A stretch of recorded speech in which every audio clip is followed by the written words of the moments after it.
Je voulais tout d'abord remercier Madame Berge qui a accepté de m'inscrire à son programme, et je voulais remercier Monsieur Tibéri et encore Madame Berge de nous avoir prêté cette salle des mariages qui est si belle, avec une décoration en 1920 qui est tout à fait unique. Et vous voyez le beau fauteuil dans lequel je suis assise. Je suis très intimidée. J'espère que cette conférence ne vous décevra pas.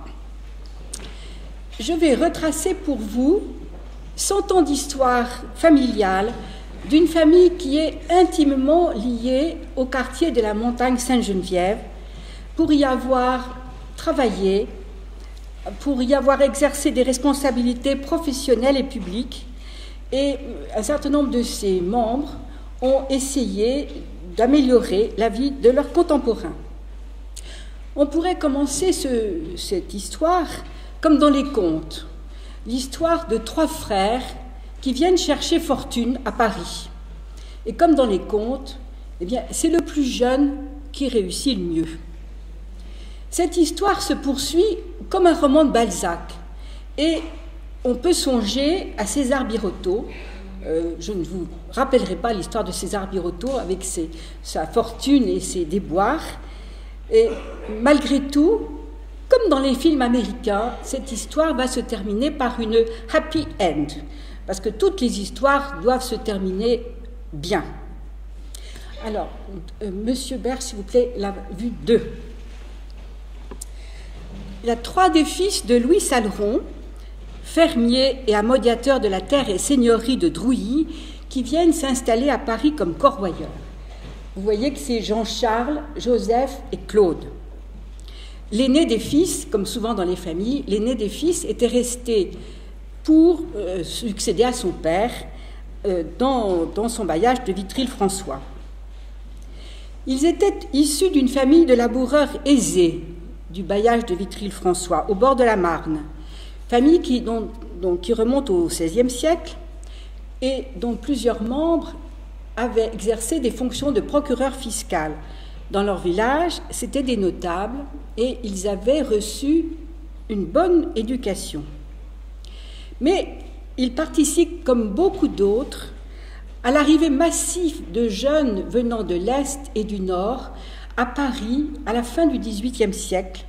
Et cette émigration massive est due à la fois à l'augmentation de la productivité paysanne et à l'expansion démographique.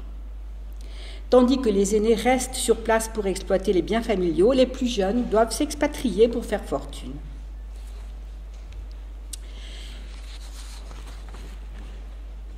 En ce qui concerne les métiers du cuir, qui sont des métiers de tradition dans la famille Saleron, ce sont souvent des métiers qu'on exerce en liaison avec les activités agricoles qui peuvent se faire l'hiver et qui sont des métiers d'appoint.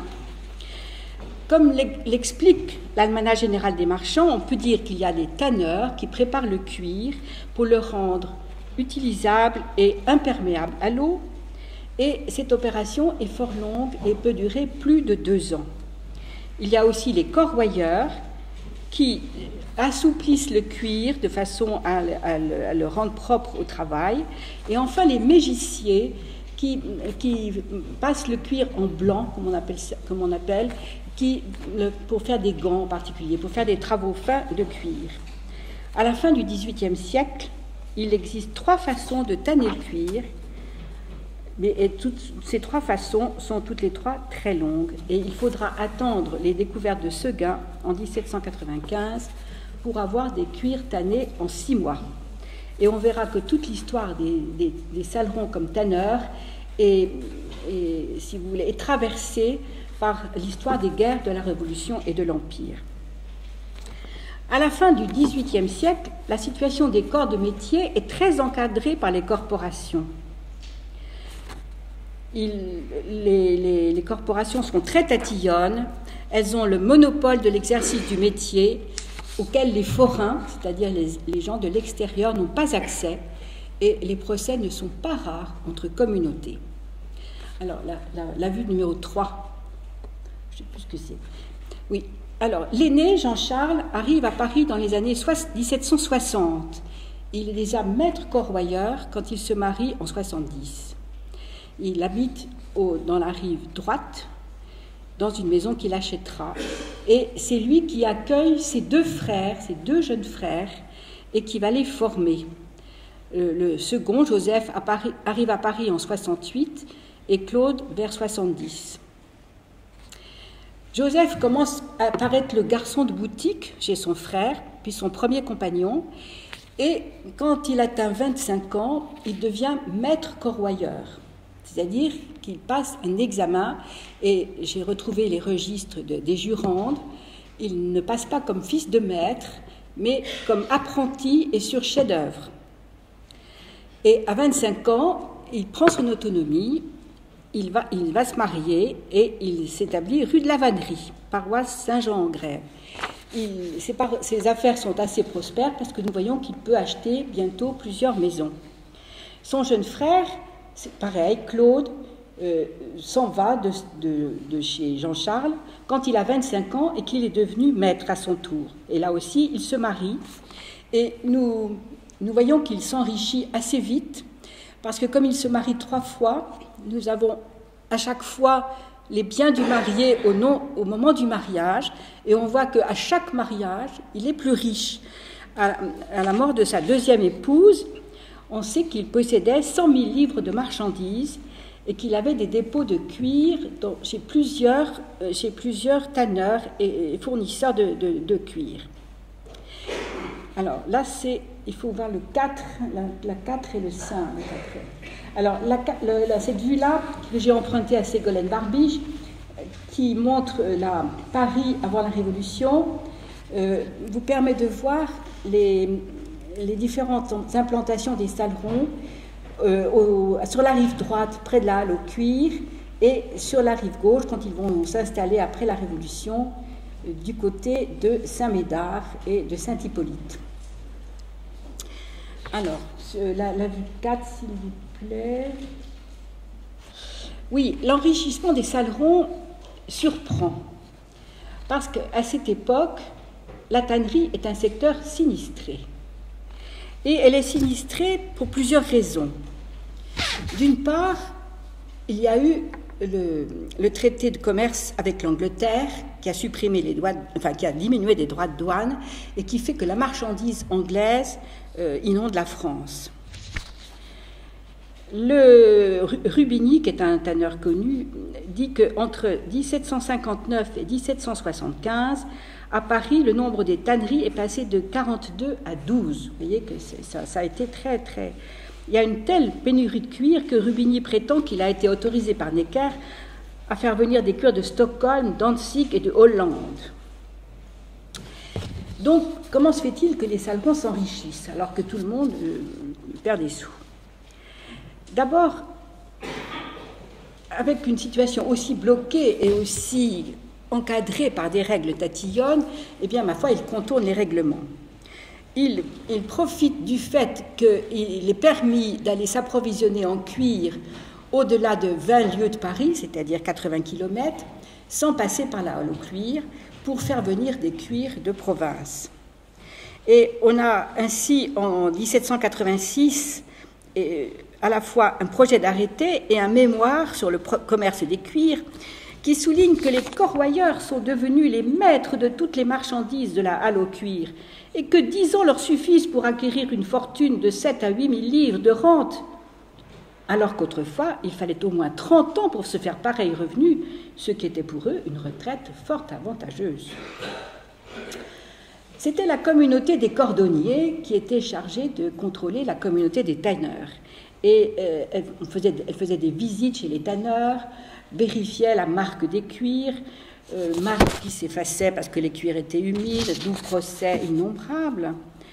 Et nous avons gardé une plainte de cette communauté, une plainte de 1789, qui accuse Claude Saleron d'avoir fait venir des cuirs de Longjumeau et de les avoir fait venir au nom de ses frères, et que donc c'était illégal à tout point de vue. D'une part parce qu'il ne passait pas par la halle au cuir, et d'autre part parce qu'il prenait ses frères comme prête-noms. Bon, on ne sait pas trop quelles ont été les suites de cette plainte. ça n'empêche pas les frères Saleron de devenir adjoints ou syndics de la communauté des tanneurs, corroyeurs, postiers et parcheminiers de la ville, faubourg et banlieue de Paris. Jean-Charles en 1777, Joseph en 1786 et Claude en 1787 et 89. Donc, vous voyez, ils sont déjà bien installés. Alors, il faudrait voir les vues 6 et 7. Alors là, c'est une photo de la Bièvre qui est évidemment bien postérieure. Je crois qu'elle date de 1909, mais elle permet de voir sur la gauche les corroyeurs avec leurs espèces d'instruments en bois sur lesquels les cuirs sont étendus et qu'ils grattent. Et sur la vue 7, je vous ai montré le plan d'une tannerie qui montre, comme ce sont des installations complexes, il y a la rivière à gauche, puis des hangars où sèchent les cuirs, puis dans la cour, il y a des fosses où les cuirs marinent dans le temps, très longtemps, et tout à fait au fond, il y a encore des entrepôts de cuir et des logements. Donc, ça indique comme une tannerie, c'est un établissement complexe. Alors, s'il vous plaît, la vue 8. Joseph et Claude, je n'ai pas parlé de Jean-Charles parce qu'au fond, il fait toute son activité sur la rive droite de la Seine et qu'il n'a pas d'enfant et qu'il revient assez vite mourir dans son pays natal. Il se retire assez vite à Vitry-le-François. Donc, c'est les deux frères puinés, Joseph et Claude, qui restent à Paris. Ils sont favorables à la Révolution parce qu'elle libère une société bloquée. Joseph est électeur à la section des Arcis en 1790 et 91. Ça veut dire qu'il paye au moins 10 livres de contribution. Et en 90, il adhère à la Société des Amis de la Constitution qui siège aux Jacobins. Si les frères étaient déjà fort à l'aise, la suppression des corporations en 91 va leur permettre de trouver une nouvelle extension. Ils vont s'installer sur la rive gauche et ils vont tous les deux se livrer à de très nombreuses acquisitions.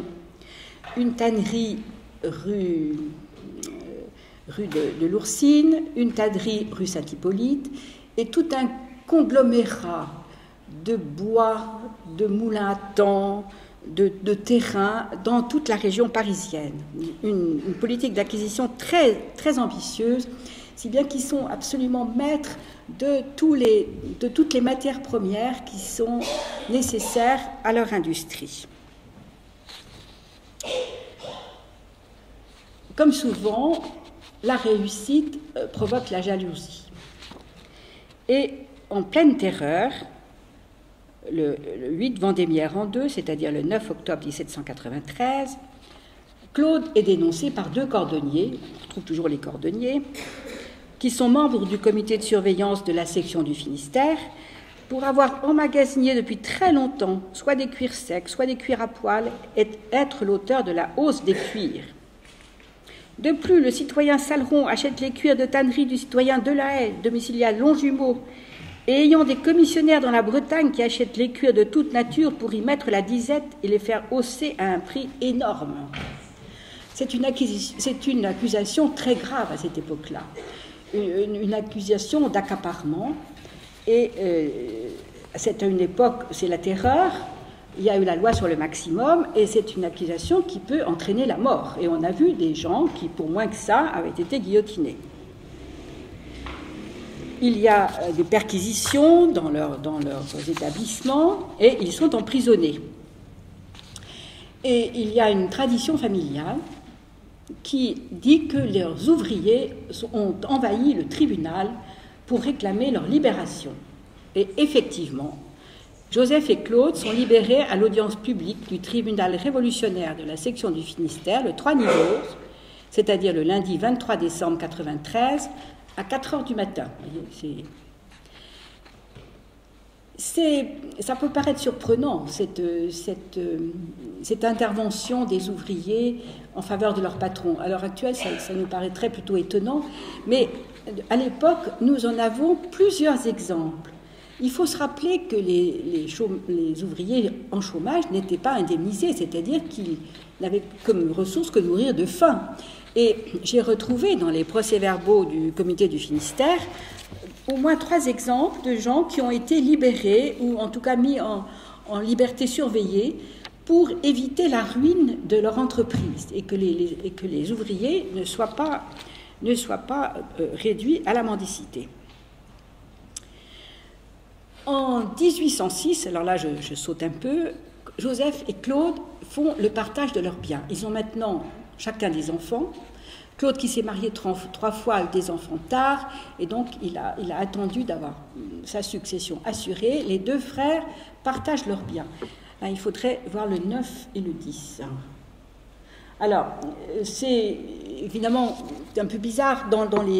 J'ai retrouvé la liste des biens qu'ils avaient. À Paris, il ne reste rien, bien sûr, parce que les tanneries ont disparu. Mais ils avaient un moulin à temps et ils avaient des entrepôts à Moret. Et à Moret, voilà le moulin qui est sur le pont du Loing. Et la vue suivante va vous montrer la porte, la grande porte de Moret, qui appartenait à Claude, qui était dans le lot de Claude en 1806.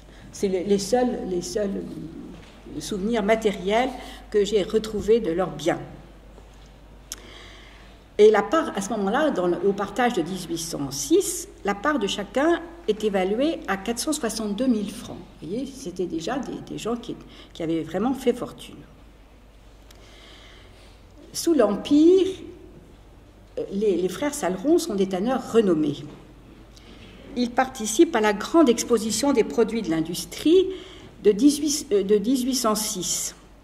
Depuis l'an 6, Napoléon il y avait une exposition annuelle des produits de l'industrie, et en 1806, Napoléon veut faire une grande exposition qui va montrer toutes les industries françaises, de manière à faire une sorte de carte géographique industrielle de la France. Et les frères Saleron et leur parentèle de Longjumeau, de Sens, reçoivent tous des mentions à cette exposition de 1806. De même, nous avons un état des manufactures et autres établissements qui versent leurs produits dans le commerce et qui suppose un certain degré d'industrie qui est de 1807. Et ce document recense 10 tanneries à Paris, 10 grandes tanneries, parce que les petites ne sont pas recensées, dont 6 dans la section du Finistère, où réside la famille. Et parmi ces 6, il y a 2 fabriques Saleron, celle des frères Saleron, c'est-à-dire Claude et Joseph, et celle qui a 25 ouvriers, ce qui est considérable, et qui produit 9 000 cuirs par an, et celle de Saleron-fils, c'est-à-dire Claude-Louis, le fils aîné de Joseph, qui a 15 ouvriers. À elles deux, les fabriques Saleron emploient près du tiers des ouvriers tanneurs de la ville de Paris. Ils sont donc des très grands tanneurs. En 1809, Joseph qui habitait rue de l'Oursine, dans un quartier qui n'était pas très reluisant, achète une belle maison au 23 rue Neuve Sainte-Geneviève, qui est aujourd'hui rue Laumont. Et là, il faudrait voir la vue 11. Cette maison existe encore. Là, elle est maintenant, c'est la maison rue Laumont. Et voilà la façade. Alors, on peut voir aussi la façade sur cour. Et ça a été un peu défiguré, mais j'ai essayé de ne pas trop photographier les appentis. Et le troisième vue, c'est le grand escalier. Enfin, bon, peut-être pas grand-chose. Et c'est au 23 rue Neuve Sainte-Geneviève que Joseph meurt le 11 mars 1822. Et j'ai retrouvé dans le Moniteur un petit entrefilet sur ses obsèques. Avant-hier ont eu les obsèques de M. Joseph Saleron, ancien fabricant, ancien juge-consul, adjoint au maire du 12e arrondissement depuis la formation des mairies jusqu'en 1815 et frère du colonel de la 12e Légion de la Garde nationale. Son cercueil a été porté par ses anciens ouvriers jusqu'à l'église. Son cortège funèbre se composait d'un grand nombre de propriétaires d'établissements considérables, autrefois ses élèves. Il laisse dans la désolation une famille nombreuse dont il était le chef et les pauvres du 12e arrondissement dont il était le père.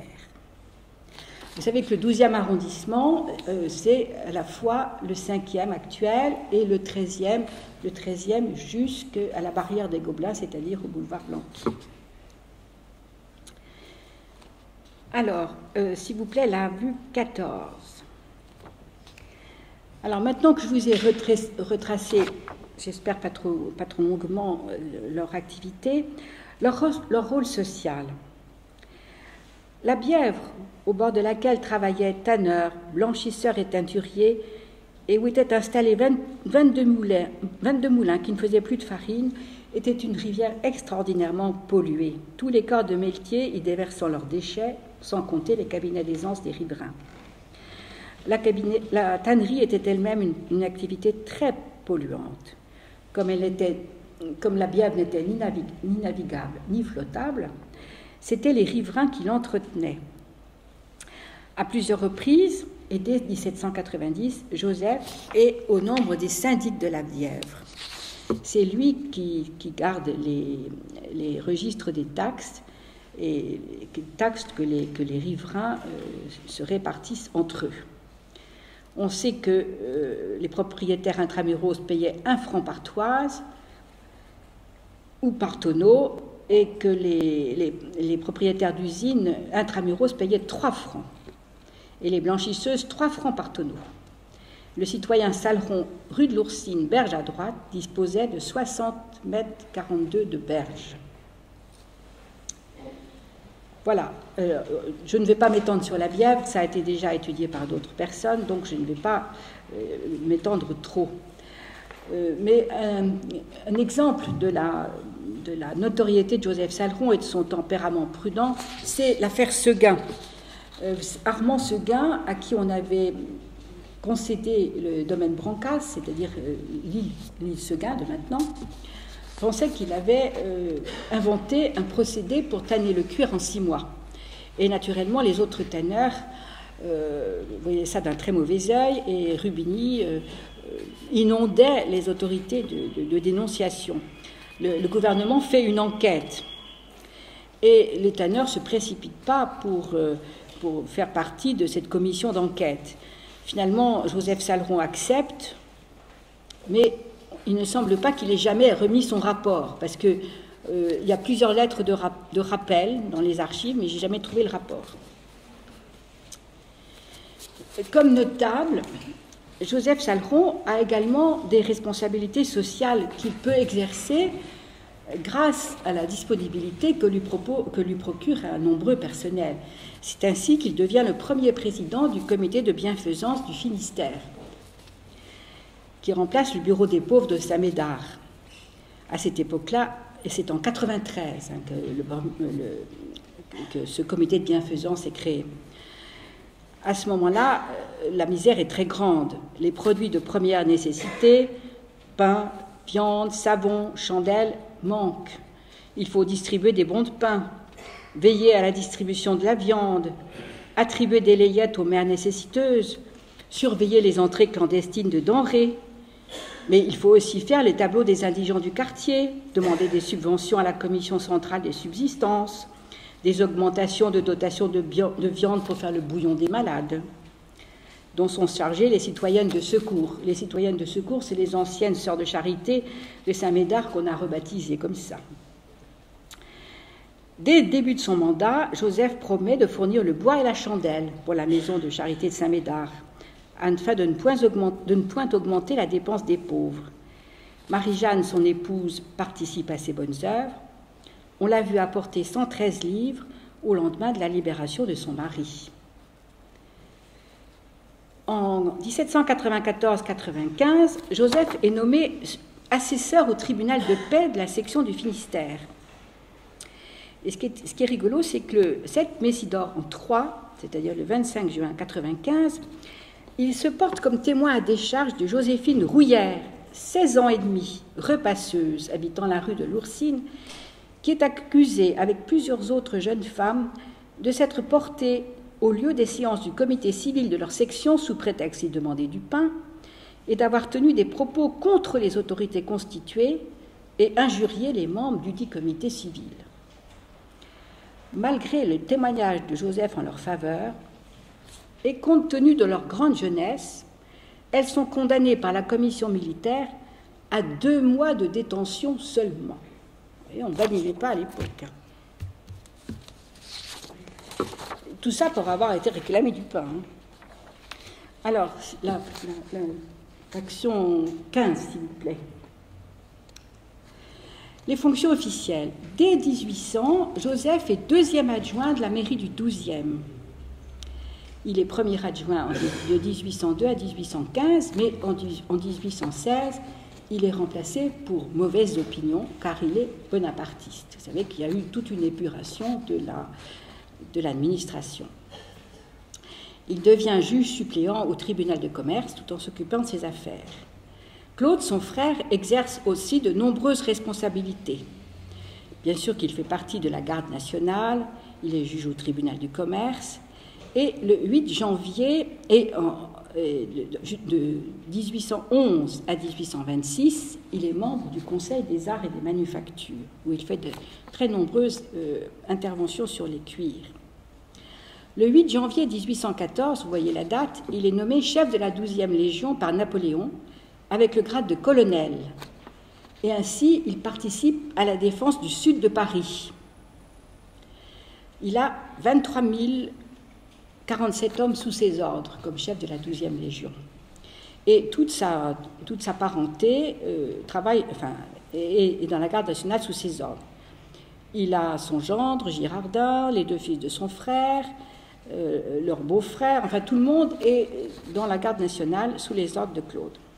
Claude est nommé chevalier de la Légion d'honneur le 8 janvier et conseiller général de la Seine le 11 avril par Napoléon. Toujours, on est dans les 100 jours là.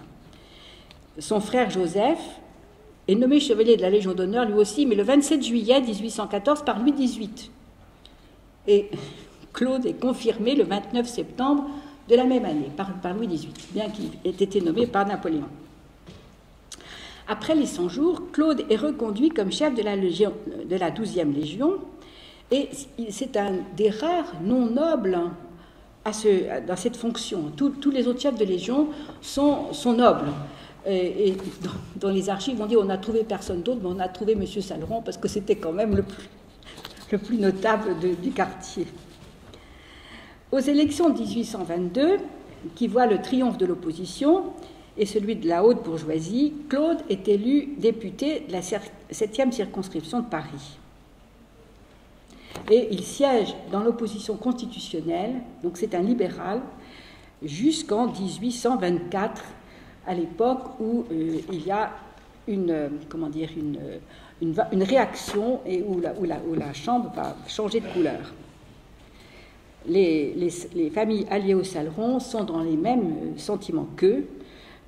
J'ai retrouvé une liste électorale de ces années-là où il y a des indications sur les idées politiques des gens. Alors ça va de B, BB, BBB pour les gens qui sont bien, qui pensent bien, et puis M, MM, MMM pour les gens qui pensent mal. Et les Salerons sont dans les M.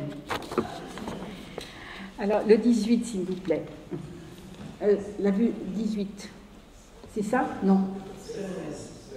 À 16 et 17, qu'est-ce que c'est? Ah bah oui, ça c'est le portrait de Claude, dans son bel uniforme de député, et puis à celui de sa femme, et ça je remercie Madame Hubert Saleron qui m'a communiqué ces portraits. Voilà comment ils étaient habillés les gens de cette époque. Alors, maintenant le 18.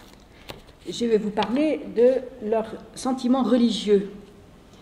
C'est assez difficile de reconstituer les sentiments religieux de gens qui n'ont pas laissé d'écrits.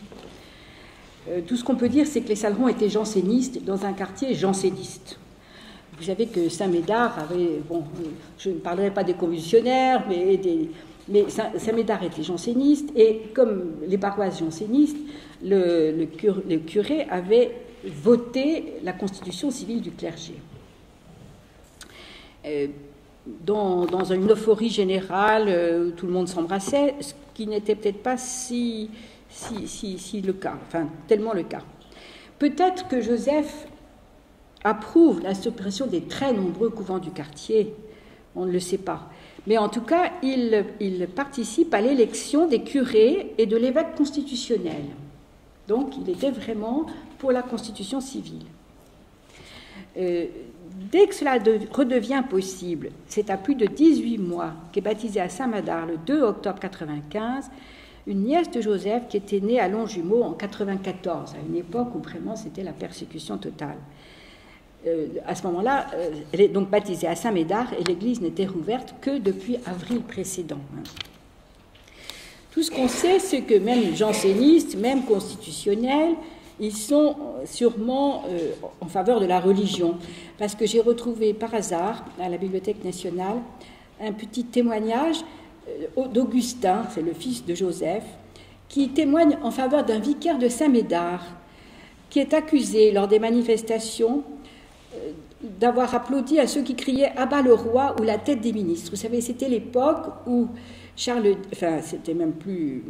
plus Charles X, c'était Louis-Philippe. Enfin, on voulait faire le procès des ministres de Charles X qui avaient tiré sur la foule, et ça avait énormément créé d'agitation dans le quartier. Et il y a un vecteur de Saint-Médard qui s'était trouvé par hasard dans le coin et qu'on accuse d'avoir été en faveur des émeutiers.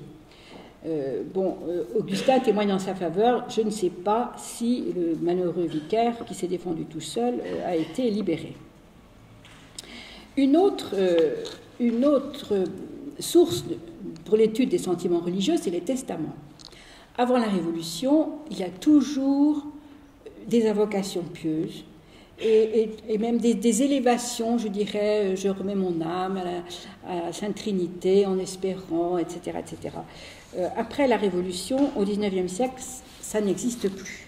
Les testaments sont très prosaïques. Alors, il y a quelquefois des laits pour les pauvres, mais bien souvent, c'est je donne ma tabatière à monsieur machin, et puis ma montre en or à madame Intel. Enfin bon, donc on n'a pas grand de choses. Les inventaires des livres nous permettent de dire que les bibliothèques des Sallerons avaient des livres religieux, et toujours l'histoire ecclésiastique et toujours l'histoire de Port-Royal. Autrement dit, ça donne quand même un signe de leur... Malgré la discrétion de ces indications, il faut noter que Claude est président du conseil de fabrique de Saint-Médard de 1814 à 1821 et que Augustin, son neveu, le fils de son frère Joseph, lui succède dans cette charge qu'il occupe de 23 à 26. Donc ils ont tous les deux été présidents du conseil de fabrique de Saint-Médard. Alors maintenant, je voudrais assez rapidement vous parler du milieu social et du mode de vie. Comment est-ce qu'on peut retrouver ça? D'abord par les alliances. Les alliances conclues par les... Alors là, tout de suite, je rectifie une erreur. M. Saint-Giron, qui m'a très gentiment communiqué ce tableau, me dit que ce n'est pas Félix Passy, mais c'est son fils Frédéric. Alors, qui est beaucoup plus célèbre, dont on parlera un tout petit peu plus tard. Les alliances, la famille Bricogne qui est allée au Salleron, c'est une famille de merciers parisiens, un peu moins riche qu'eux, mais très, très bien connus depuis toujours, et qui ont eu des ministres, des maires. La famille Marcelot qui est allée au Salleron également est une famille, alors elle, très riche, de marchands de bois à brûler, de marchands de bois tout court. Vous savez que le bois était la seule source d'énergie à cette époque-là, et les marchands de bois avaient d'énormes terrains où ils entreposaient les bois qui servaient au chauffage, à l'industrie, à la teinture, et c'était des gens excessivement riches, qui seront d'ailleurs une grande ressource pour les Sallerons. La famille Passy, alors Pauline Salleron épouse Justin Félix Passy, qui est le troisième fils de Louis-François Passy, avocat au Parlement, employé à l'administration des fermes générales et receveur du département de la Dyle à Bruxelles. Bon, il a des frères ministres, dont je ne vais pas vous énumérer tout. Il a eu des tas de frères qui ont été ministres sous la Restauration et même plus tard. Je voulais m'attarder un tout petit peu sur les inventaires après décès et les procès-verbaux de faillite, parce qu'on y trouve des renseignements assez rigolos, enfin assez amusants, disons, sur le mode de vie des familles. Alors, les inventaires nous montrent qu'effectivement, au fur et à mesure des générations, la valeur du mobilier progresse. Hein. Joseph et Marie-Jeanne ont 15 000 francs de mobilier, ce qui est assez, quand Marie-Jeanne meurt en 1828, ce qui est assez important. Pour Claude, on ne sait pas trop, je n'ai pas vraiment retrouvé d'inventaire. Et on sait que tous ces gens-là avaient au moins 2 domestiques. Toujours deux domestiques, au moins une cuisinière et une femme de chambre, ou bien une cuisinière et une bonne d'enfant, enfin bon. Mais ce qui est très détaillé, alors ce sont les inventaires de faillite. Je vous expliquerai qu'ils ont fait tous faillite. Et dans les inventaires de faillite, on signale tout, y compris les casseroles et les petites cuillères. Hein. On sait que comme les Bricognes, Augustin Saleron, le fils de Joseph, avait une serre chauffée avec des arbustes exotiques en caisse, orangers, grenadiers, lauriers, et autres arbustes chez Augustin, lauriers, orangers, grenadiers, myrrhes et aloès chez les Bricognes. Les Augustins avaient aussi une volière. Quand Augustin quitte la rue de l'Oursine pour aller rue des Postes, la maison est spacieuse, elle a 15 pièces avec beaucoup de dépendances. Chacun des membres de la famille dispose d'une chambre. Si les ustensiles de cuisine sont assez modestes, le fourneau est à 7 trous. Ça veut dire qu'on peut nourrir une famille relativement nombreuse. Les Bricognes et les Salerons disposaient d'une grande baignoire en cuivre chez les uns, en fer blanc chez les autres. Et on est très détaillé sur l'approvisionnement en eau avec les différentes fontaines à pierre filtrante, pierre de liais, les cabinets de toilette, le mobilier. On sait que tout le monde a des cabinets de toilette et les chambres de bonne sont munies de pots à eau et de cuvettes en faïence avec une petite glace. Tout ça n'est pas tellement différent de ce que nous avons connu, enfin en tout cas moi j'ai connu à la campagne dans les années 50. Hein, En matière de chauffage, le confort ne doit pas être très grand, parce que la description des immeubles mentionne des chambres à feu, c'est-à-dire pourvues d'une cheminée, autant dire qu'il y a des chambres qui n'ont pas de feu, donc pas de chauffage. Et dans ses souvenirs d'enfance, aux 3 rue des Gobelins, Frédéric Passy mentionne ses pauvres pieds endoloris par des engelures ouvertes que sa mère soignait le soir en enlevant péniblement les chaussures qu'il fallait fendre. Autrement dit, l'absence de chauffage était vraiment... Sauf dans les chambres des domestiques, le mobilier est presque exclusivement d'acajou. Les commodes et les secrétaires ont des dessus de marbre, les chaises sont en merisier, foncé de paille, les fauteuils sont couverts de velours d'Utrecht, vert ou cramoisi. Dans le salon, 2 tables à écarter indiquent quelles étaient les occupations d'hiver. Plusieurs glaces en 1 ou 2 morceaux dans des cadres dorés, ce qui était d'ailleurs un luxe à l'époque, hein, les glaces. L'abondante vaisselle, alors il y en a un qui a 10 douzaines d'assiettes, 150 assiettes de porcelaine blanche et 22 plats creux ronds ou longs, indique qu'il devait recevoir. Alors, on a aussi l'évaluation des caves, ça c'est assez rigolo. Chez Claude Louis, à 20 bouteilles de Bordeaux à 1 franc pièce, 6 bouteilles de champagne à 2 francs pièce, mais chez les Passy, la cave est beaucoup plus fournie, 150 bouteilles de vin de Bourgogne ordinaire et 90 bouteilles de vin de Bourgogne et 70 bouteilles de Chablis blanc, 145 bouteilles de Malaga, 4 bouteilles de Muscat, 2 de Grenache, 4 bouteilles de Genièvre, 12 bouteilles de Curaçao et anisette. Vous voyez, on devait voir un peu de temps en temps. À une époque où les lessives étaient rares, le linge est très abondant.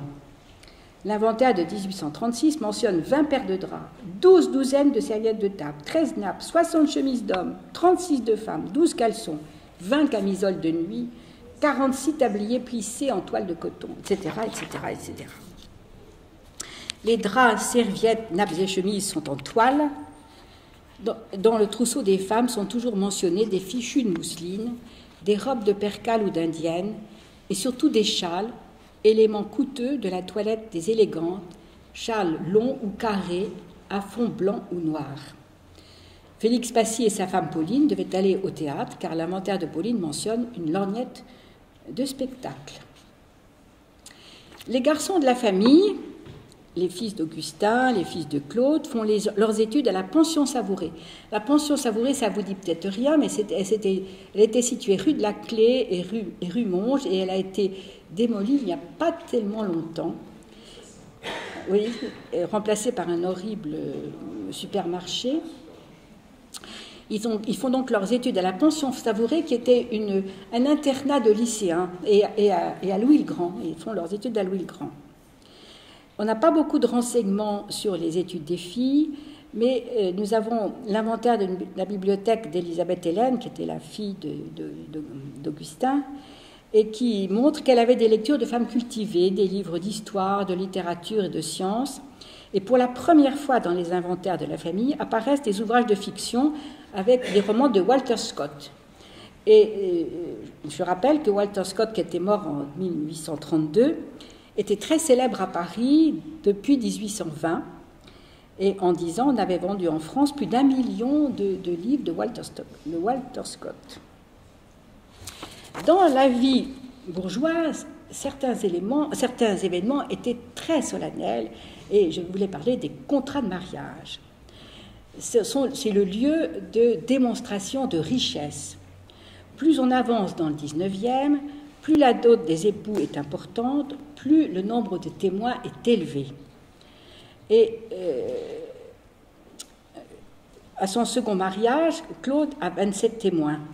Quand il marie ses 3 enfants, qui sont dotés chacun de 100 000 francs, s'il vous plaît, ils ont des 65, 54 et 67 personnes comme témoins. Il s'agit d'une véritable fête qui se déroule en la demeure de Claude, du père, et où tous, petits et grands, sont conviés. La parentèle est invitée, surtout celle qui est décorative d'ailleurs. Lors du contrat de mariage d'Agathe Saleron, la fille de Claude, avec un notaire désargenté, puisque le notaire Christie avoue 100 000 francs de dette, le notaire invite pour compenser toutes ces relations huppées qui sont son capital de clientèle. Et on y trouve le général Delsol, qui est commandant de la garde nationale, le comte Louis-Philippe de Ségur, le marquis de Dampierre, et Alfred de Vigny et ses parents. Il y a tout un tas de gens qui sont là pour faire bien dans le panorama. Dans la famille de Joseph Saleron, les contrats de mariage sont plus modestes. Alors, le 20, s'il vous plaît, mais je ne sais pas le 10, puisque c'était que le 19. Ah oui, le 19, c'était... Alors, c'est la deuxième génération de tanneurs. D'abord, les fils de Joseph, qui sont donc beaucoup plus vieux que les enfants de Claude. L'aîné Claude Louis commence par travailler avec son père. Déjà à 14 ans, il figure dans le registre des cartes de sûreté du Finistère comme sous l'appellation de tanneur. Quand il épouse la veuve de son frère à 21 ans, son contrat de mariage mentionne fièrement qu'il apporte 3 000 livres montant de l'évaluation des habits, linge, cheval, voiture, équipage, bijoux et autres objets mobiliers composant sa garde-robe, le tout provenant de ses gains et épargnes. Bon, il va vite s'installer rue du Fer à Moulins, et ensuite il va surtout en 1810 se rendre adjudicataire de la faillite Barbazan de la grande manufacture julienne, qui existe toujours aux 3 rue des Gobelins, enfin qui existe et qui a été plus ou moins lotie. C'est une magnifique propriété dont nous possédons encore les plans. Et là, il faudrait peut-être donner le 21 pour avoir les plans de la... je ne sais pas si vous verrez grand-chose. On voit tout à fait à droite, vous avez les jardins qui bordent la Bièvre, Et voilà toute la propriété de Claude Louis, avec la rue des Gobelins qui est alors en bas à l'extrême gauche. C'est une propriété qui existe encore, bien sûr, elle a été lotie, mais il y a encore l'orangerie dans laquelle Jean de Julienne hébergeait Watteau et où Watteau a peint beaucoup de ses œuvres. Claude Louis paie cet achat de 1811 à 1815, parce que quand on achetait des choses, on achetait toujours à crédit, avec toujours des emprunts à 5%. Claude Louis brasse beaucoup d'affaires, s'associe avec Charles-Nicolas Montessuie en 1811 pour former une société au capital d'1 million de francs, mais la société est dissoute en 1813. En 1813, justement, Claude Louis prend une licence pour l'exportation de 1 137 871 francs de marchandises marchandises coloniales, par l'intermédiaire de Martin Laffitte, négociant au Havre. Et ce Martin Laffitte, c'est le jeune frère du banquier Jacques Laffitte. Depuis 1806 et le blocus, il n'y avait plus de commerce avec l'étranger. Et il fallait avoir des licences dérogatoires pour importer des marchandises de l'étranger. Nous ne savons pas quelles étaient les marchandises coloniales qui devaient être importées. Est-ce que c'était du sucre, des arachides du Sénégal, pour l'huilerie, du bois de teinture ou des cuirs d'Amérique latine? On ne le sait pas. Je n'ai jamais retrouvé la cargaison du navire de l'Érifil, puisque c'était l'Érifil. En 1821, Claude Louis marie sa fille Marie-Louise Pauline avec Justin Félix Passy. Alors, je croyais que vous avais montré son portrait, mais ce n'était pas le bon. Et Claude Louis s'associe avec son gendre pour faire une nouvelle société. Et c'est là que la société est dissoute en 1929, sans avoir fait peut-être beaucoup de bénéfices. Et à ce moment-là, Félix Passy exploite la tannerie. Il reprend la tannerie de son beau-père et Claude Louis reprend sa fabrique d'huile. Et je vais vous lire un petit extrait des souvenirs de Frédéric Passy, fils de Félix, qui nous a donné ses souvenirs de la vie aux 3 rues des Gobelins. Il évoque le travail de la tannerie, où mon père allait dès le matin battre le cuir avec ses ouvriers, et celui de l'huilerie, monté par mon grand-père, avec les machines à vapeur aux bras gigantesques et les réservoirs sous le plancher. Dans le jardin, les arbres fruitiers, le beau cerisier double, la galerie couverte, d'où l'on remontait au rez-de-chaussée, puis dans les maisons voisines, les soupiraux par lesquels on apercevait et l'on entendait les vaches des nourrisseurs. C'était encore un quartier très champêtre. Je vois encore les ouvriers dans les ateliers, le moulin à écraser les écorces, les fosses où l'on mettait le cuir sous des couches de tanné, et que plus tard je devais m'amuser à franchir avec mon cousin au risque de tomber dedans.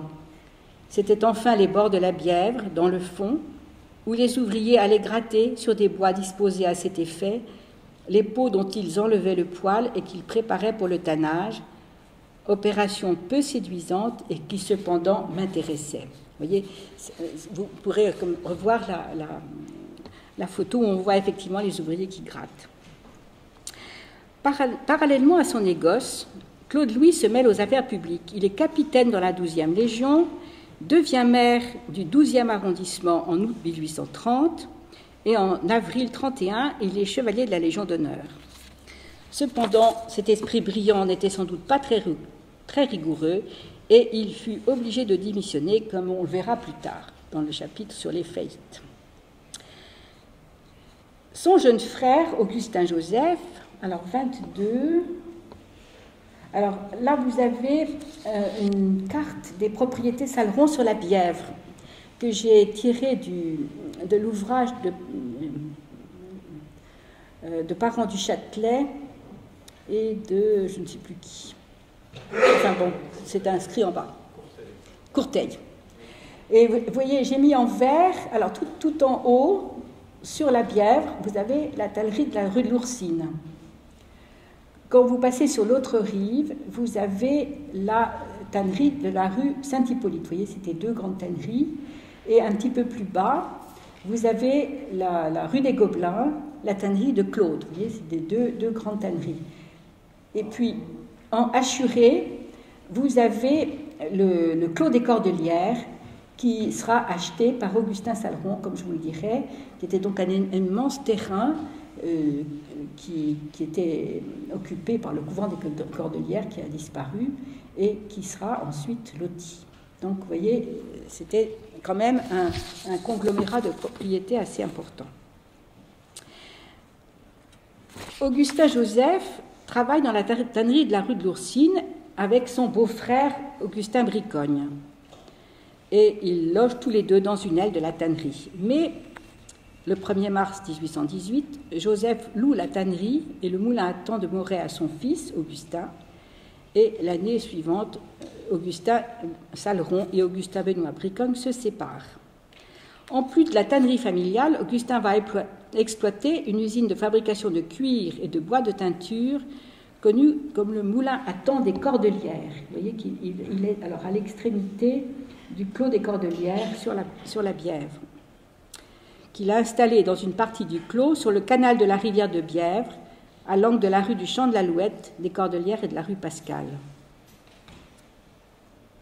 Il se présente à la Chambre comme député, à l'élection comme député en 1823. Mais lui aussi, il est dans l'opposition. Or, Villèle a modifié les règles électorales. Il a instauré la règle du double vote. Il fallait avoir un certain nombre d'argent. Pour avoir le droit de vote, il fallait avoir 30 ans et payer un cens de 300 francs. Et pour être éligible, il fallait avoir 40 ans et payer un cens de 1000 francs au moins. Donc, ça prouve, s'il se présente, ça prouve qu'il avait beaucoup de moyens. Et le but de la manœuvre était d'augmenter le nombre des députés de droite, ce qui a réussi, et Augustin, qui payait une contribution très élevée, pourtant de 2000 francs, et qui faisait partie des deux collèges, n'a pas été élu. Mais j'ai retrouvé sa déclaration d'intention à la Bibliothèque nationale, et il montre clairement qu'il est en faveur de la charte, qu'il est contre la censure et pour la liberté de penser.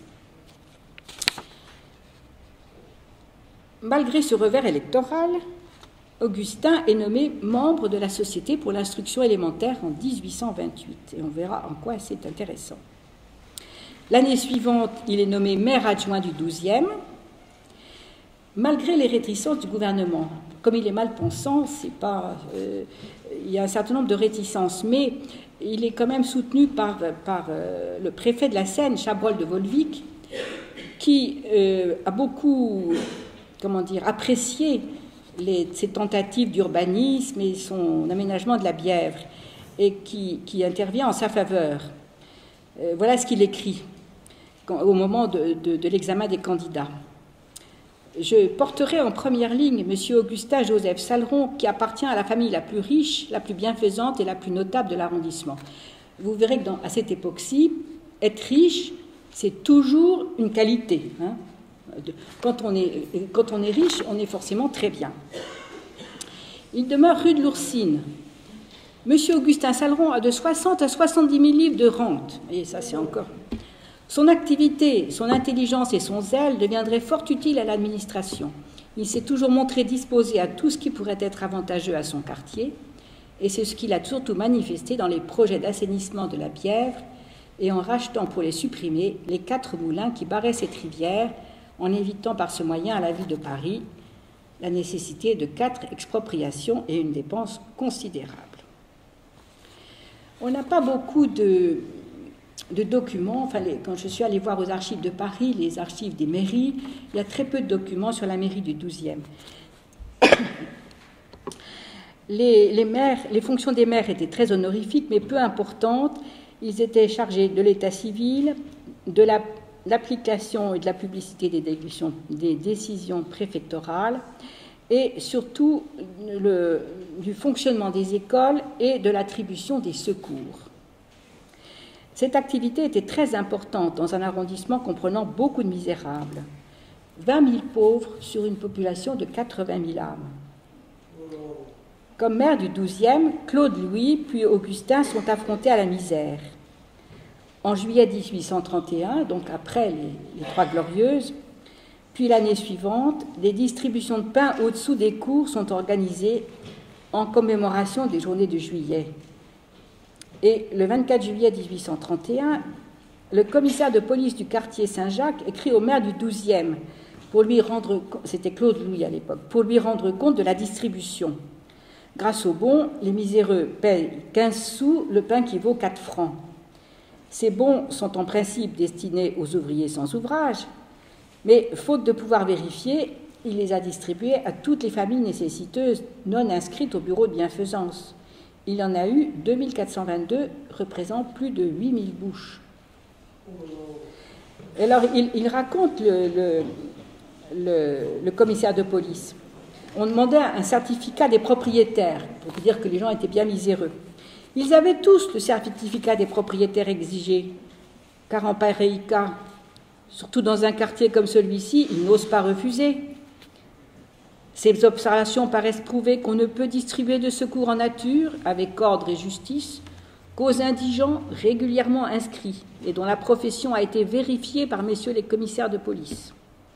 Depuis 2 ou 3 jours, mon bureau est encombré du matin au soir d'individus évidemment misérables qui ont la persuasion que de ces 3 journées, c'est-à-dire les 3 glorieuses, chaque personne malheureuse recevra 10 francs.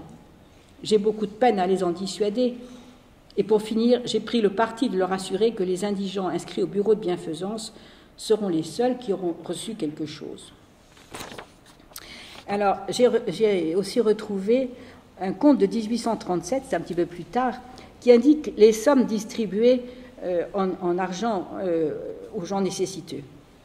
Octogénaire, 8 francs par mois. Septuagénaire, 5 francs. Aveugle, 5 francs. Infirme, 3 francs. Vous voyez, il y avait une hiérarchie dans la misère. Comme maire adjoint, Augustin succède à son frère quand celui-ci démissionne. Et comme nous le verrons, il a été obligé de démissionner parce qu'il n'a pas pu fournir des comptes précis et détaillés concernant la distribution des secours aux victimes de journée de juillet. Et je suppose que les employés de la mairie chargés de la répartition et de la tenue des comptes ne devaient pas être très, très réguliers, car dès son arrivée à la mairie, en remplacement de son frère, Augustin se préoccupe de mettre de l'ordre. Et on a un règlement de la mairie. Et voilà ce règlement pour les employés de la mairie. Ils devront être rendus à leur bureau à 9h30 du matin en été et à 10h en hiver. Ils ne pourront quitter leur travail qu'à 4h30. Deuxièmement, l'employé qui aurait des motifs légitimes de s'absenter devra se pourvoir de notre autorisation personnelle si l'absence doit être plus d'1 jour, de celle de chef de bureau si l'absence est de moindre durée.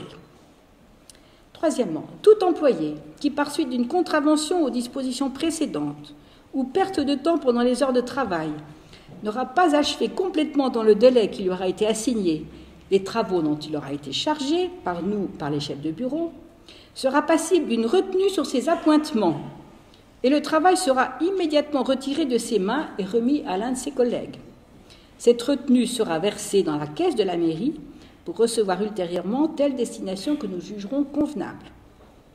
Le chef des bureaux nous fera un rapport, 1 fois par semaine, sur les employés contrevenants et il sera pris une décision immédiate et irrévocable par le maire ou l'adjoint présent à la mairie. Pour qu'il y ait un règlement aussi sévère, ça devait être assez laxiste. En février 1934, il y a un nouvel arrêté pour dire qu'il y aura une feuille de présence à signer chaque matin. Malgré ce règlement sévère, Augustin autorise un vieil employé qui a 25 ans d'ancienneté à rester chez lui pour cause de maladie, tout en percevant son traitement de 1800 francs par an jusqu'à ses 30 ans d'ancienneté. 800 francs seront prélevés sur son traitement pour payer l'intérimaire chargé de le remplacer. Vous voyez, il y a quand même des soucis sociaux. Autre fait d'Augustin pendant qu'il est maire, c'est l'organisation d'un grand bal. En janvier 1831, il y avait eu un grand bal donné par la ville de Paris au profit des indigents. Salle de l'Opéra. Et Augustin reprend l'idée à son compte. Le samedi 14 décembre 1833, il organise en commun avec Tartension, chef de la 12e Légion, un grand bal à l'hôtel de ville au profit du quartier le plus malheureux de la ville. Et il tâche de mobiliser la famille royale. Il est reçu en audience par le duc d'Orléans. Celui-ci et le duc de Nemours acceptent de venir. On recrute des dames patronesses qui sont chargées de vendre des billets. Et la manifestation est splendide. La recette du bal s'élève à 31 000 francs, dont 2 720 billets à 10 francs. Et les dépenses sont de 10 000 francs, dont 150 mètres de tapis rouge pour les escaliers, 200 livres de bougies, 300 francs d'huile et d'objets de lampisterie, 800 francs pour la musique, 2 000 francs pour le glacier et le pâtissier. Il y avait des gardes municipaux placés dans les avenues de l'hôtel de ville et aux vestiaires. Les dames patronesses sont accueillies par des commissaires qui leur remettent un bouquet. Les organisateurs accueillent et accompagnent les princes. Plus de 2000 personnes se pressent dans la salle d'Angoulême, décorée de tentures et de 1500 roses de plafond.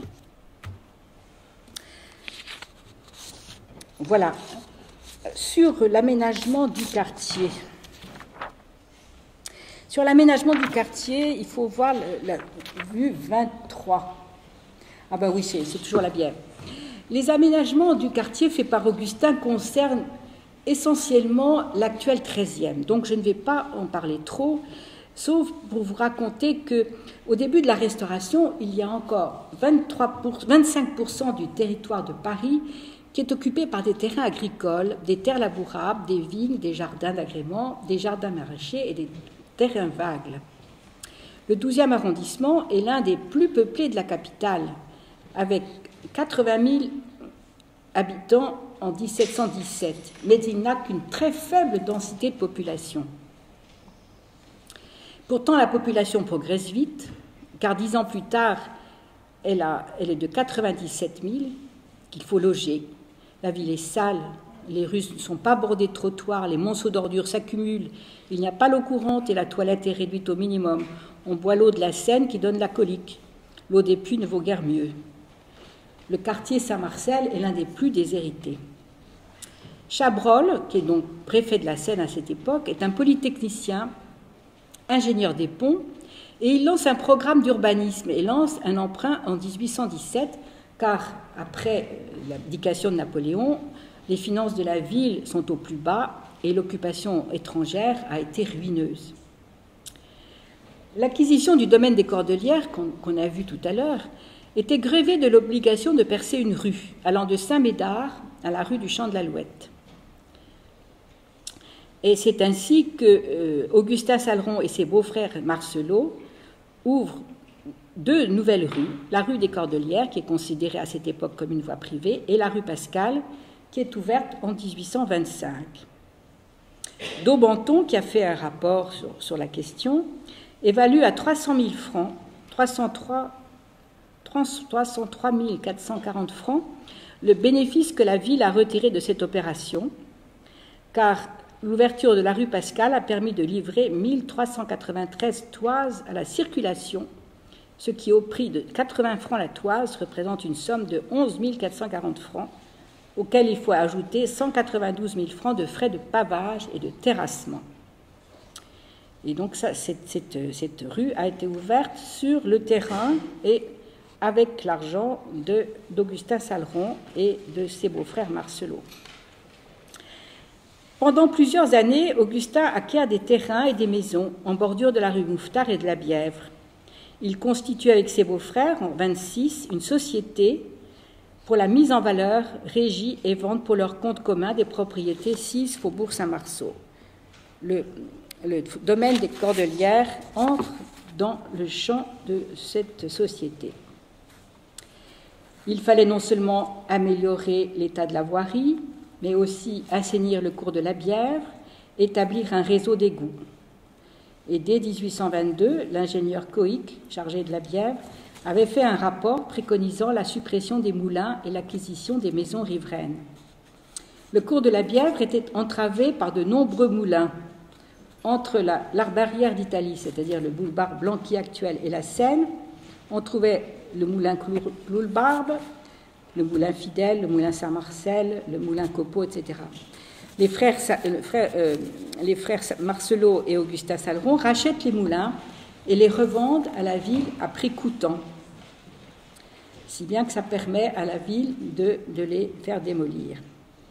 Cependant, en 1830, les travaux d'assainissement de la Bièvre ne sont toujours pas achevés. Ils sont arrêtés par la Révolution et ne reprennent qu'en 1933. Ils seront terminés en 1840 pour un total d'un peu plus d'1,5 million, mais ne seront jamais suffisants pour augmenter le débit de la rivière. Comme on l'a vu, l'activité d'Augustin s'étendait aux œuvres sociales. Membre de la Société pour l'instruction élémentaire, il a le souci de favoriser l'instruction des enfants pauvres. C'est avec Augustin Saleron et les frères Marcelot que Jean-Marie Denis Cochin, ancien maire du XIIe, établit une école primaire pour les enfants pauvres du quartier. En effet, il avait conçu le projet d'organiser à Paris un établissement public ayant pour effet de diminuer les frais d'éducation gratuite des enfants des pauvres, d'en étendre le bienfait jusqu'à ceux du plus jeune âge et de les garantir du danger de l'abandon en les recevant pour toute la durée de la journée dans des cours surveillés à l'instar des cours de collège.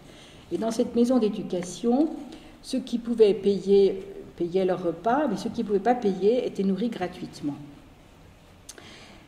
Cochin s'était d'abord adressé à l'administration des hospices, mais cette dernière n'avait pas les crédits nécessaires.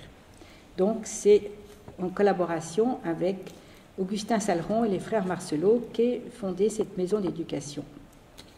Cette maison d'éducation, elle a disparu au moment du percement du boulevard Arago. C'est également sur des terrains Saleron-Marcelot, vendus à la ville en décembre 1831, que sera créée une maison de refuge et de travail pour l'extinction de la mendicité dans le département de la Seine. C'était l'essentiel du domaine des Cordelières, acheté par Augustin en 1823, et qui avait été déjà loué à M. de Bellême pour sa maison de refuge en 1829.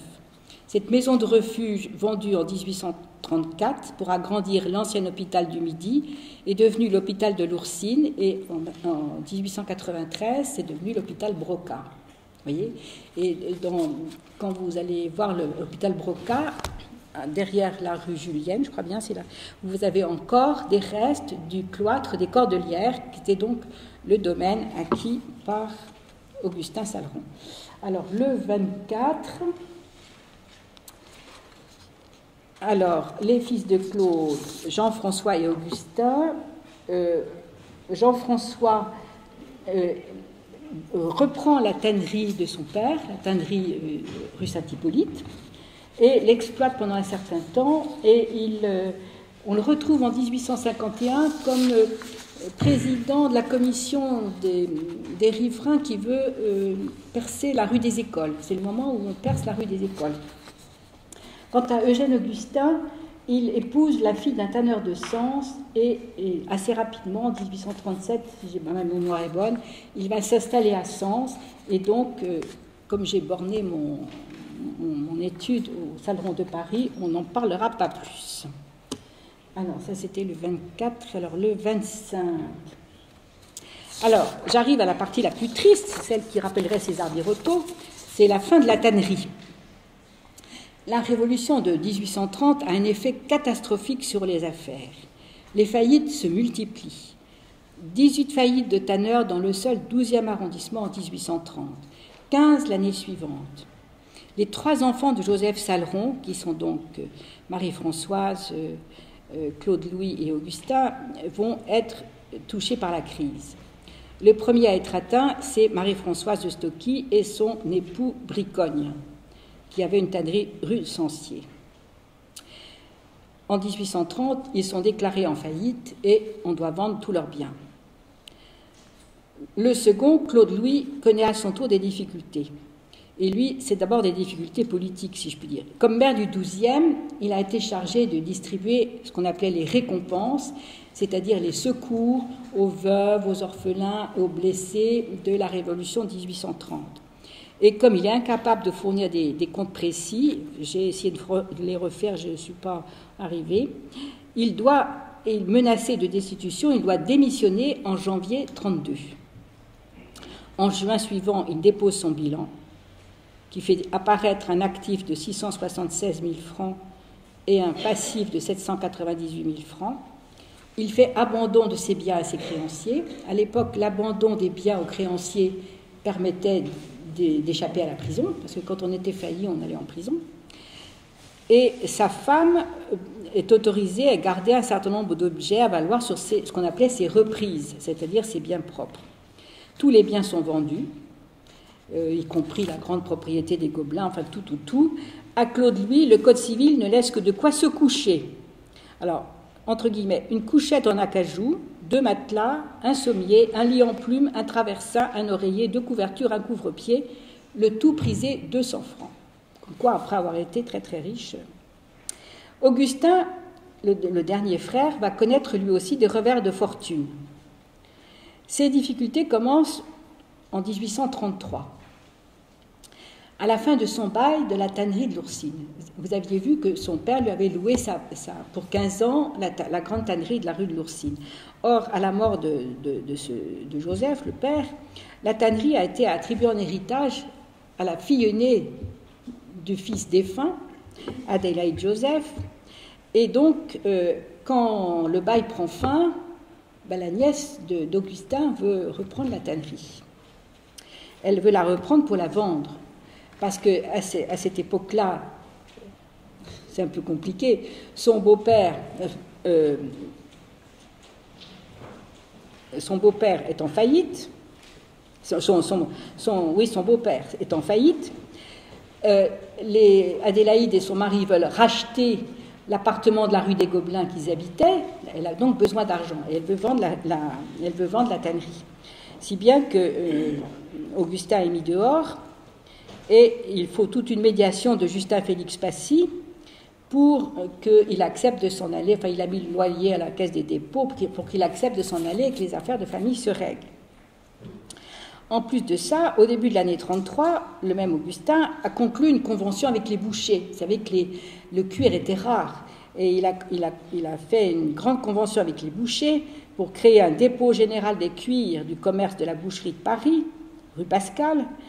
Et les bouchers s'engagent à fournir au moins 5 999 cuirs par an, et Augustin doit les leur payer, et pour sûreté du prix qu'il va payer au boucher, il a hypothéqué ses biens.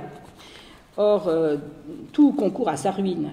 Le départ de la tannerie de l'Oursine, les dépenses d'aménagement de la Bièvre qui ont été sûrement ruineuses pour lui, le déclin de la tannerie, puisque maintenant il n'y a plus de guerre, enfin, il y a moins de guerre, si bien qu'il y a moins besoin de cuir. Enfin, en 1936, il dépose son bilan, est déclaré en faillite, mais il fait les choses honnêtement, ses créanciers acceptent un compromis et il est remis à la tête de ses affaires. Ses biens sont vendus, mais il demeure comme gérant pour le compte des bouchers du dépôt général des cuirs qu'il avait fondé. Alors, il faut voir le 26. Alors ça, c'est une photo d'Augustin Saleron à la fin de sa vie. Enfin, il est tout à fait... il reste un monsieur bien digne, enfin, c'est un monsieur qui n'a plus d'argent du tout. Les 3 enfants donc, de Joseph Saleron, le frère aîné qu'on a vu au départ, ayant fait faillite, leurs biens sont vendus. Un tanneur, Auguste Durand, qui a racheté la rue des Gobelins, rachète aussi la rue de l'Oursine. Cependant, il reste encore les 2 fils de Claude comme tanneurs, qui donc exploitent en commun la tannerie de la rue Saint-Hippolyte. Ensuite, le quartier change. Les terrains en bordure de la Bièvre sont progressivement expropriés en 1860. La tannerie, industrie polluante, est repoussée vers la banlieue. Bon, cela dit, je ne veux pas finir sur une note triste. Je vous ai annoncé une happy end. Aussi, on va regarder les photos 28, 29, 30, qui sont donc Jean-François, fils de Claude, Frédéric Passy, qui est un arrière-petit-fils de Joseph, si je ne me trompe pas, qui a été prix Nobel de la paix. ça dépasse un peu notre époque. Le suivant, c'est, je ne sais plus, c'est Léon Saleron, alors lui, aussi un petit-fils de Joseph, le fils aîné d'Augustin, qui est architecte et qui a été directeur des bâtiments scolaires de la ville de Paris et qui a été l'architecte de la mairie du XXe. Et puis le dernier, c'est une photo un peu rigolote, c'est Jean Saleron, qui est arrière-petit-fils de Claude, qui a été coureur automobile. On le voit à côté d'Édouard Michelin, là, qui a été coureur automobile sur sa morse en 1904, qui a gagné des prix. Et pour vous dire que malgré les revers de fortune et les faillites de la tannerie, les enfants des tanneurs se sont fait une place au soleil dans la société française et dans la bourgeoisie parisienne. Voilà, je vous remercie de votre attention.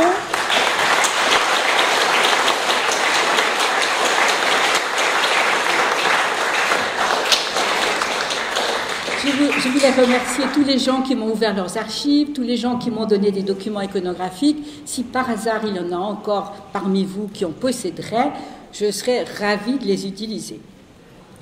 Merci à Mme Ouattara, prodigieusement jolie. Elle m'a rappelé ce livre de Leroy Ladurie qui suit une famille en Suisse. Oui. Ouais, c'est remarquable. Je suis impressionné par la masse de documents qu'il a étudiés pour arriver à vous dire ces choses-là. Je trouvais ça extrêmement intéressant. Vous avez des questions sans doute à poser à Mme Ouattara, s'il vous plaît. Ils sont nés, Joseph et Claude, Claude était au boulevard Montparnasse, au cimetière Montparnasse, et on a gardé l'épitaphe de sa femme. Bonne épouse, bonne mère. Vous voyez, c'était une épitaphe assez laconique. Je crois. L'épitaphe est passée alors. Non, oui, ça a été le relevé qui a été fait au 19e des épitaphes des cimetières parisiens. Joseph a été inhumé, je crois, au Père-Lachaise. Joseph. Oui, mais mais la concession a été abandonnée. Et alors, oui. Merci, madame.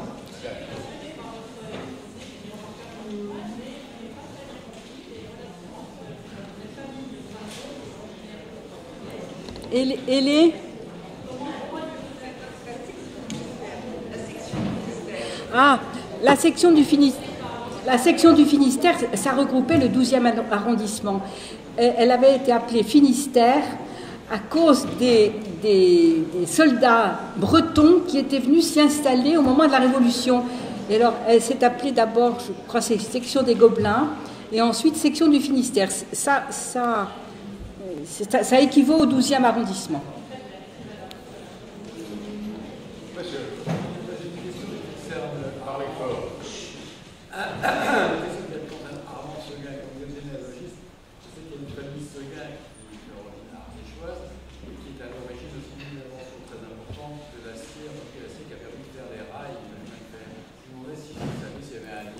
Je l'ignore complètement. Ma science est très courte, vous savez. Madame. Donc c'est votre famille. Oui. De quel savon descendez-vous? De Joseph. Mais il y a des représentants ici qui descendent de Claude. Oui, c'est un cousinage qui remonte au XVIIIe siècle. Oui, et vous êtes combien à l'heure actuelle? Je ne sais pas. Je ne sais pas. Pourquoi il a eu le prix Nobel de la paix? Il a eu le prix Nobel de la paix parce qu'il a créé une société d'arbitrage entre les nations. Et il devait être le premier et le seul prix Nobel de 1800. Qu'est-ce que je dis? Et à ce moment-là, Dunant était très vieux et il était malade et on avait peur qu'il meure. Et on leur a donné un prix Nobel conjoint à Frédéric Passy et à Dunant pour la Croix-Rouge. Mais oui, mais il était beaucoup en bien meilleure santé. Mais c'est absolument scandaleux que la ville de Paris n'ait pas donné le nom de Frédéric Passy. Ah, ça, nous sommes tout à fait Il y en d'accord. a à Nice, il y en a, si j'ai mon souvenir, à Neuilly, à Levallois-Perret, mais la ville de Paris n'a pas Oui, d'autant plus que Frédéric Passy est né au 3 rue des Gobelins. Et quand on peut arriver à visiter le 3 rue des Gobelins, on voit encore une plaque indiquant que Frédéric Passy y est né. Monsieur. Oui. Vous avez joint à vos présentations un blason. Est-ce que c'est celui de la famille? Oui, oui, et je ne sais pas à quelle époque, je crois qu'il figure dans la memorial de Ristap, mais je ne sais pas du tout à quelle époque il a été dessiné. Hein.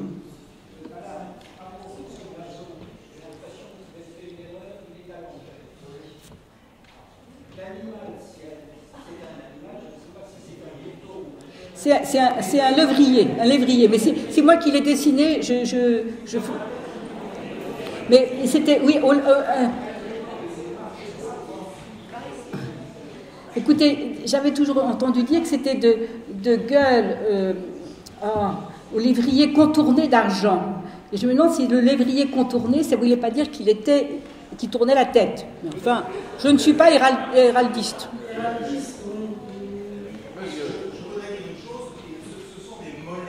Oui, oui. Qui figure en chef, ce qui n'est pas le cas sur votre dessin. Donc en fait, c'est une. Mais alors les molettes, comment faut-il les représenter? Les molettes, ça représente ce sont des molettes des ponts, donc c'est comme une étoile, on va dire, mais à l'intérieur, il y a un rond en creux. Bon. Il y a une réservation en creux qui permet à la molette de tourner sur son axe. Bon, bah écoutez, merci. Et je fais amende honorable parce qu'encore une fois,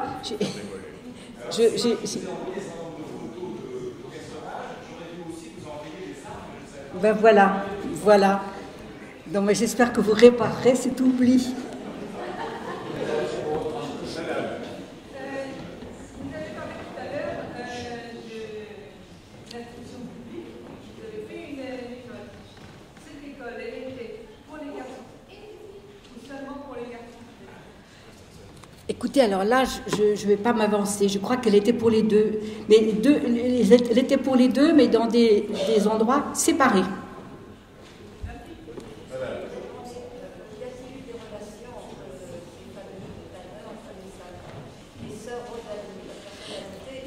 Eh bien, écoutez, je n'ai pas trouvé de preuves matérielles. Il y en a sûrement eu, puisque les Saleron étaient en relation avec les religieuses, et les dames de secours pendant la Révolution et les sœurs de charité après, mais je n'ai pas trouvé de preuves matérielles de contact entre les Saleron et Sœur Rosalie. Elle a pourtant ça, oui. Oui, sûrement.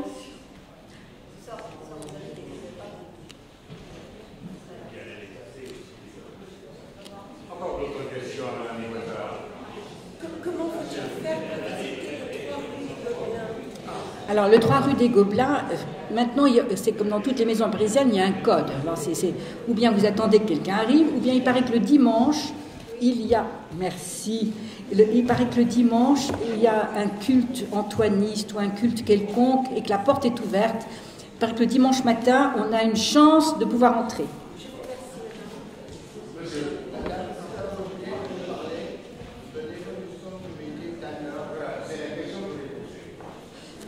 Oui, alors...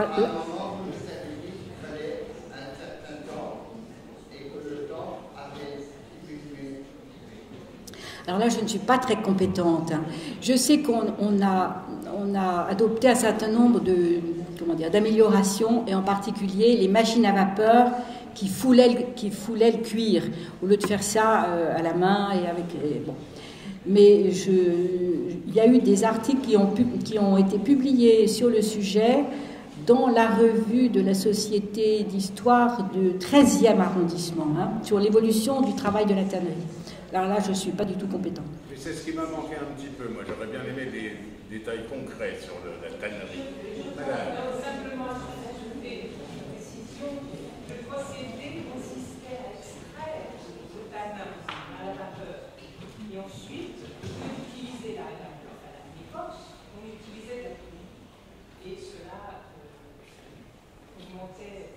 réduisait les temps de travail, d'autant qu'on avait ajouté à l'époque des instruments tournants, des tambours qui accédaient. Oui. C'est ça qui a permis Merci. de faire des passages de la peau dans des vins qui contenaient des portions de tanin.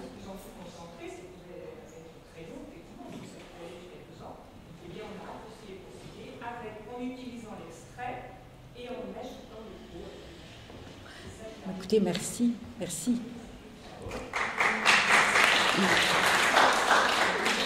Monsieur?